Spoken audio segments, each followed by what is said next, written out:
Hey guys, how's it going? Michael Troy here. Today we're looking at the Barbi Twins Adventures from Topps Comics, #1. God forbid there was ever an issue 2. Check out this gorgeous cover from Fastner and Larson, who actually supply some amazing interiors. Very rare for Fastner and Larson. Very famous, illustrators, painters, cover painters, comic book artists from the 70s and 80s. So this is super cool and kind of rare. Anyway, subscribe to my channel if you haven't already. Hit that like button and let's get right into it.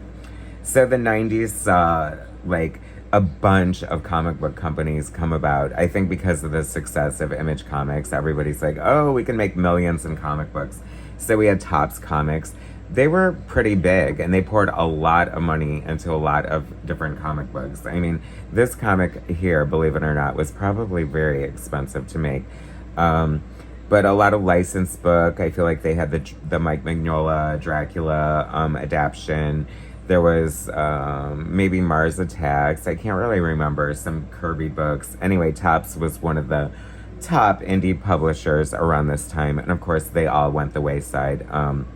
Like Malibu, CrossGen, come to mind, books like that. Anyway, so this is crazy. The Barbi Twins, basically like Playboy models from the 80s, who were quite popular basically just because they were gorgeous and naked. I mean, I don't know, what can I say about them?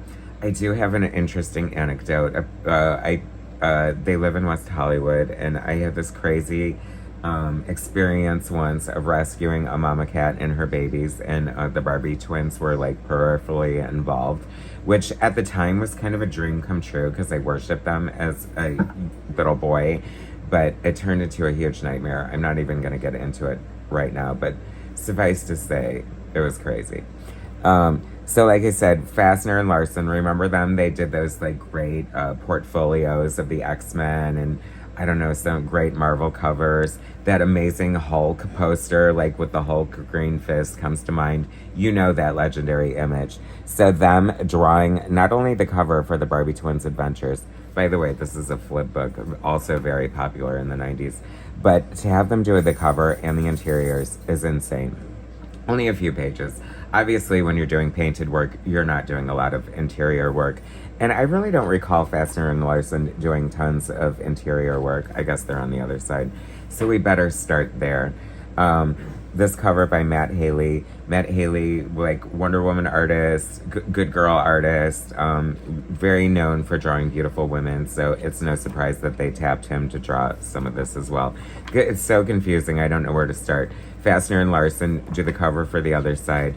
And why are they not, why is their cover not on their story is the craziest part. I gotta know. So the Barbi Twins and Razor versus the Queen City Mob. Robert Conti, writer, Steve Fastner, and Rich Larson, Peter Sue, artist. So I'm wondering how this worked here. What I'm guessing, their art kind of looks like, I don't know, airbrushy. They probably did grade scale, and then this Peter Sue probably came in and colored over it, but I'm not sure. Dave Lanfear, letterer. I remember that name quite well. I don't know if he's still around as a letterer, but I'm loving these letters. I know it's silly to say, but you really should give credit where credit's due. Every part of a comic book is important, and you may not think that good lettering is important, but trust me, you will know when there is bad lettering, okay? And Dave Lanfear is a pro.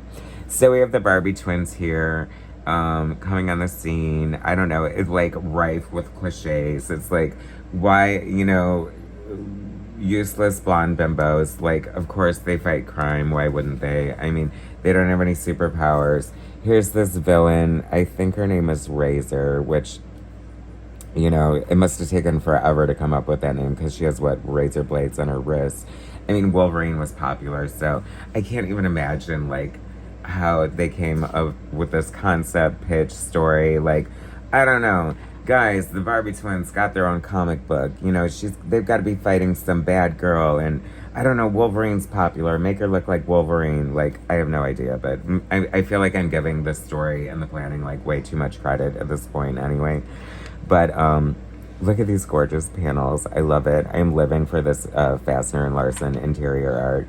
And a gag-worthy double-page spread. How do you like it? It wouldn't be a 90s comic book without a bunch of splash pages and money shots and huge panels and stuff. And, like, relatively, like, inconsequential story, right? No spoilers here because I don't know what the hell is going on. But they messed up my hair. Oh, what a tragedy to end on. Oh, my gosh. I don't know if I'm the target audience for this. And I don't know if I'm loving that or like annoyed by it. I don't know. But anyway, there's a reference to like somebody calling her, oh, are you Barbie, like after the doll? And they're like, sore subject. I'm like, really? I'm like, your whole brand is like, I don't know. I mean, clearly that was your inspiration. Like, please do not be mad at anyone for like calling you out on this. Robert Conte, writer, Matt Haley, penciler, Tom Simmons, inker, and Dave Lanfear, the unsung hero of this book, the letterer. I love the 90s comics with the title page. This is like completely ripped off from Image, and Image probably ripped it off from someone else because God knows. But having like the color cover in grayscale and then the credits on the inside, I love it so much. I even did it in my Big Bang anthology. Like, I think that's a chic design right there. What else? What can be said about the Barbi twins? I don't know. They're famous. They're just as famous for being bombshells as they are for their eating disorders and their plastic surgery. I think only one of them had a boob job, which is kind of weird. Like, how does that work? And of course, their villain, and like the other one is a bad girl, and then this one is Betty Blood Dried, who like had her face maimed, and it's all about, you know, vapidness, vacuousness, shallowness, looks, and dating. I don't know. So funny. And then we get this crazy part here, which I'm loving. Let's see. Peter Sue. Like, how do I... HSU. I don't know how to say it. Peter Sue. Peter Sue. Okay, it's got to be Peter Sue. Like, stop being so white, Michael. Stop it.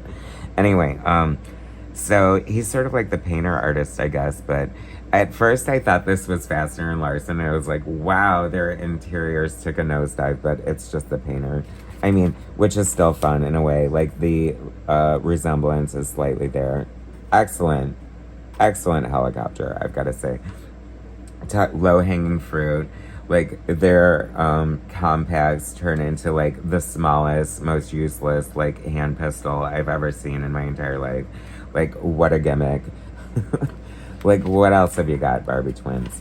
And then they're being thrown in different eras. And thankfully, when you're a fashion conscious type of, you know, like, superhero, at least your outfit changes when you change locales. Like, I think that's important, don't you? Living for this airbrush art. It is so, like, sign of the times. So fun. So cheesy at the same time. But I still love it just the same. I don't know. To be continued. Who cares? Like, honestly, I am glad that this exists. I don't know what. It's so ridiculous. But it's just fun, right? Just like a fun gag. High camp throwaway. I don't know. I read it for you. I can't think of any reason why anyone on the planet would want to own this aside from me. Aside from that sick Fastner and Larson interior art, which is so good. Anyway, truly a hidden gem for sure. The Barbi Twins Adventures #1 from Topps Comics. You guys, thanks so much for watching. Subscribe to my channel if you haven't already. Hit that like button, and I will definitely bring you more soon.